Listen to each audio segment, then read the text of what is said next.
गर्मी शुरू हो गई है। दिन ब दिन टेम्परेचर बढ़ रहा है। गर्मी से राहत पाने के लिए आपने एसी तो लाया ही होगा और आप उसे रेगुलरली यूज भी करते होंगे। एसी को लेते टाइम आपको उसके बहुत सारे एडवांटेजेस के बारे में जरूर हर किसी ने बताया होगा। लेकिन क्या आपको पता है, अगर आप एसी को सही तरीके से नहीं यूज करोगे तो उसका आपके हेल्थ के ऊपर बुरा असर भी हो सकता है। डिफरेंट गवर्नमेंट एजेंसीज और हेल्थ इंस्टीट्यूट के अनुसार एसी यूज करने का सही तरीका क्या है, उसके पीछे क्या साइंटिफिक रीजन है, इन सब के बारे में हम इस वीडियो में आज बात करेंगे। इसलिए वीडियो के अंत तक बने रहिए। चलिए आज के इस वीडियो में मैं गिरीश आप सबका द क्वेश्चन आंसर चैनल पर स्वागत करता हूँ। एसी को सही तरीके से कैसे यूज करते हैं, यह समझने के लिए एसी काम कैसे करता है यह मालूम होना जरूरी है। तो चलिए पहले उसे समझते हैं। 1902 में विलिस कैरियर ने पहले आधुनिक एयर कंडीशनिंग सिस्टम का आविष्कार किया था। Air conditioner variety of shapes और साइजेस में आते हैं, लेकिन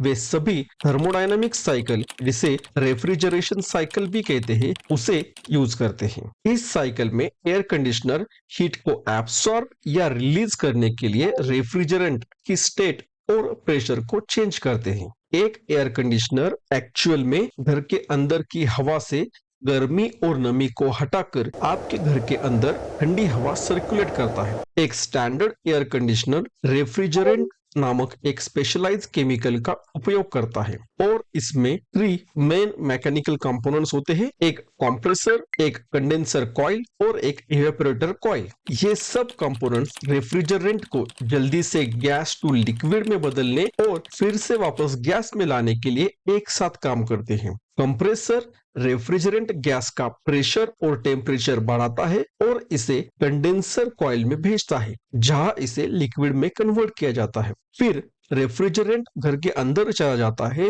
और इवेपोरेटर कॉइल में प्रवेश करता है। यहाँ लिक्विड रेफ्रिजरेंट इवेपोरेट हो जाता है और इंडोर कॉइल को ठंडा करता है। एक फैन घर के अंदर की हवा को ठंडे इवेपोरेटर कॉइल में उड़ाता है, जहाँ घर के अंदर की गर्मी रेफ्रिजरेंट में एब्सॉर्ब हो जाती है। फिर ठंडी हवा को पूरे घर में सर्कुलेट किया जाता है, जबकि हीटेड इवेपोरेटेड गैस को वापस कंप्रेसर में भेज दिया जाता है और गर्मी को बाहरी हवा में छोड़ दिया जाता है। यह साइकिल तब तक जारी रहती है जब तक आपका घर डिजायर्ड टेम्परेचर तक नहीं पहुंच जाता। एसी कैसे काम करता है यह तो आपको समझ आ गया होगा। अब हम एसी के कुछ एडवांटेजेस और डिसएडवांटेज को समझते हैं। एक बार यह आपको समझ में आ गया तो आखिर में हम देखेंगे कि इन एडवांटेजेस का सही इस्तेमाल कैसे करना है और जो डिसएडवांटेजेस है उनको कैसे कम करना है। एसी यूज करने के कुछ फायदे हैं, जैसे कि एयर कंडीशनर हवा से पोल्यूटेंट और मोल्ड को फिल्टर करके एयर क्वालिटी को इम्प्रूव करता है, जिससे